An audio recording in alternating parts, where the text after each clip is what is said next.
Hello, hello, bienvenue à toi dans cette nouvelle vidéo et on est parti pour le fameux batch cooking meal prep avec 0 € de budget. On va tout simplement vider le frigo, le congélateur et les armoires. Et pour cette première recette, on part immédiatement sur des cheese naan. Donc pour cette recette, tu vas avoir besoin de 300 g de farine, une cuillère à café de sucre, une cuillère à café de sel, une cuillère à café de levure chimique, 125 g de yaourt nature, 6 g de levure sèche, 5 cuillères à soupe d'eau tiède, 30 g de beurre mou et 45 ml d'eau tiède. Donc tu l'as vu en déant la vidéo, tu vas commencer par placer ta farine dans un saladier, tu vas y placer le sucre, le sel, la levure chimique, tu vas mélanger un petit peu. Tu vas ensuite ajouter ton yaourt nature, tu vas remélanger un petit peu avec ta cuillère en bois ou une cuillère à soupe, comme toi tu préfères. Au niveau de la levure sèche, tu vas la délayer pendant 5 minutes dans 5 cuillères à soupe d'eau tiède. Une fois que c'est bon, tu l'ajoutes à ton mélange. On va également ajouter les 30 g de beurre mou. Et là, on va devoir se salir les mains. Donc, tu vas vraiment pétrir ta pâte avec ta main et tu vas ajouter petit à petit tes 45 ml d'eau tiède. Pourquoi petit à petit? C'est quand même beaucoup plus facile. Si jamais tu n'utilises pas la même farine que moi ou autre, tu dois vraiment doser par rapport à ta farine. Donc moi, je dis toujours, tu l'ajoutes petit à petit. Tu dois avoir une pâte souple et non collante. De toute façon, tu vas voir le résultat dans la vidéo. Et elle va partir en pause pendant 1h30. Pour moi, en tout cas, les batch cooking, ça commence toujours comme ça. Je vais toujours partir sur les préparations qui demandent un temps de pouce. Donc là, au niveau de la deuxième recette, on est parti pour la pâte à pizza. Celle-ci, à chaque fois je te le dis, mais elle est totalement inratable. Donc tu vas avoir besoin de 350 g de farine, un sachet de levure sèche, 2 cuillères à café de sel, 3 cuillères à soupe d'huile d'olive et 250 ml d'eau tiède. Au niveau de ton saladier, tu vas y placer la farine, ta levure, ton sel. Tu vas bien mélanger le tout. Tu vas faire un puits. Tu vas pouvoir ajouter tes 3 cuillères à soupe d'huile d'olive ainsi que tes 250 ml d'eau tiède. Là, tu pourras commencer à mélanger avec ta cuillère en bois ou ta cuillère à soupe, comme toi tu préfères, je le dis très souvent. Et alors après, on va vraiment commencer à pétrir la pâte à la main. Donc on va la pétrir dans un premier temps dans le saladier pour vraiment récupérer toute la farine. Ensuite, on va retourner le saladier sur le plan de travail et on va pétrir la pâte jusqu'à ce qu'elle soit souple et non collante. On va la remettre au niveau du saladier, on va bien filmer le tout et elle va partir en pousse pendant 2 heures à température ambiante.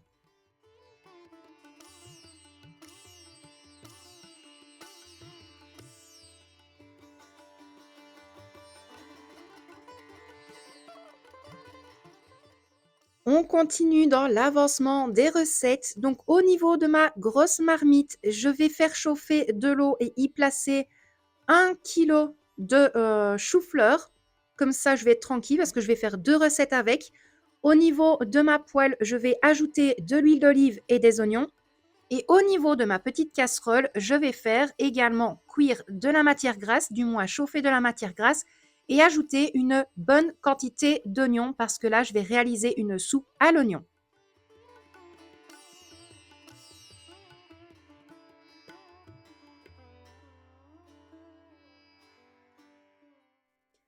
Au niveau de la première poêle, je vais ajouter un concentré de tomates entier. Donc là, je vais vraiment essayer de partir plus ou moins. C'est comme je te l'ai dit, c'est vraiment des recettes de la débrouille avec ce que l'on a. Mais ça va être un peu comme un style de tagine, pseudo-tagine. Donc ne m'en voulez pas, s'il vous plaît. Donc comme je te l'ai dit, j'ai ajouté un concentré de tomates entier. Je vais ajouter du cumin, du sel, du poivre, du curry, de la cannelle. Enfin voilà, de toute façon, je vais vraiment te montrer toutes les épices directement à l'écran.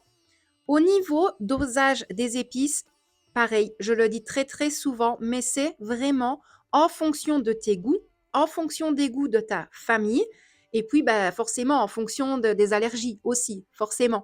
Donc chacun fait vraiment comme il veut, comme il l'aime, c'est préférable. Moi, je ne dose jamais.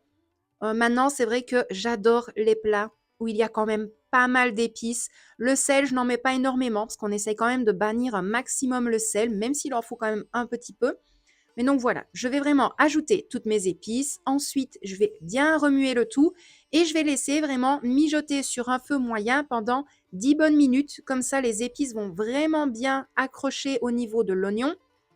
Et alors, on va vraiment commencer à faire rissoler un petit peu le tout avec le concentré de tomate. Donc là, voilà ce que ça donne. On va remélanger un petit peu et alors je vais pouvoir ajouter de l'eau.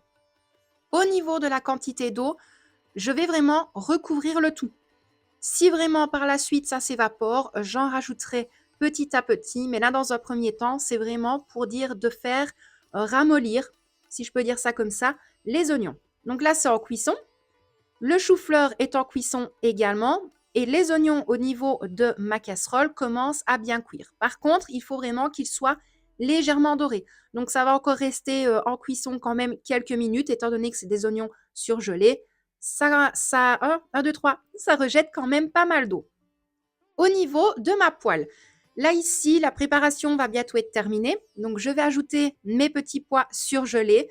Je vais les laisser sur un feu très doux pendant 10 à 15 minutes. Comme ça, les petits pois vont vraiment prendre le temps de cuire et de s'imprégner, si je peux dire ça comme ça, de toutes les épices.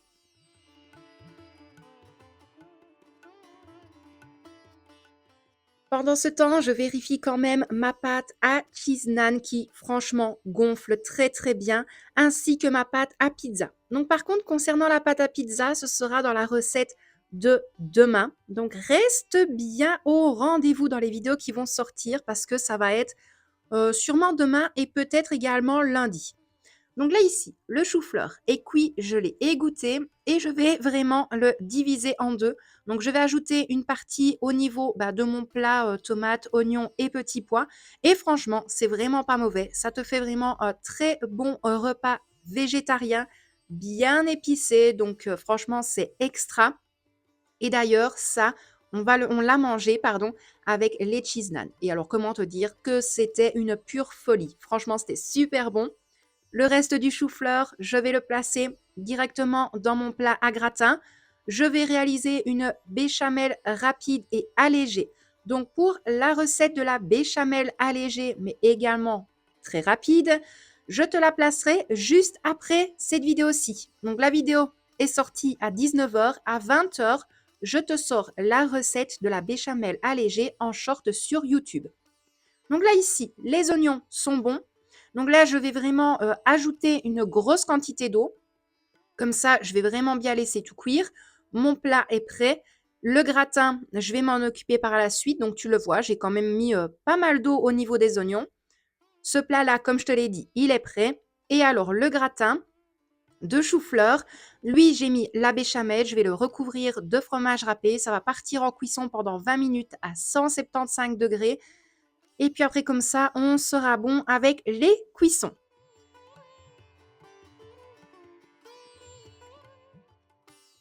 Dernière recette de cette vidéo, donc je vais te montrer comment est-ce que je vais façonner les cheese naan. Maintenant, en cas de besoin, dans la vidéo qui se trouve au niveau du petit i, tu as vraiment des recettes de tagine, du cheese naan. Voilà, donc n'hésite vraiment pas à retourner au niveau de cette vidéo-là parce que la vidéo a vraiment plu à beaucoup de monde.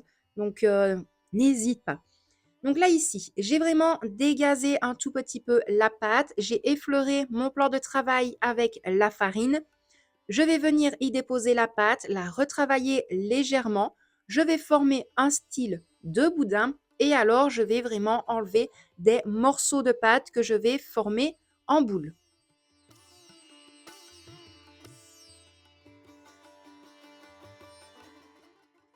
Pour les cheese naan, rien de plus simple. Tu prends une boule de pâte, tu vas vraiment l'étaler du bout des doigts.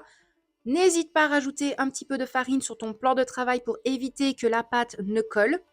Ensuite, tu vas prendre des fromages style kiri. Moi, maintenant, je te conseille de les travailler un petit peu à la fourchette au niveau d'une assiette. Ce sera beaucoup plus facile pour l'étaler.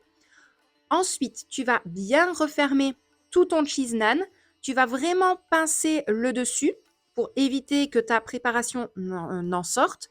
Et alors, tu vas encore une fois aplatir avec la paume de ta main, ensuite du bout des doigts, et puis tu pourras t'aider de ton rouleau à pâtisserie pour l'étaler. Attention, petite précision, vas-y quand même doucement lorsque tu vas l'étaler avec ton rouleau à pâtisserie parce qu'il ne faut pas quand même avoir de déchirure au niveau de ta pâte. Sans quoi, lorsque tu vas le cuire, ton fromage risque quand même de sortir de la pâte. Donc le but, c'est quand même de garder un petit peu de fromage au niveau du cheese naan.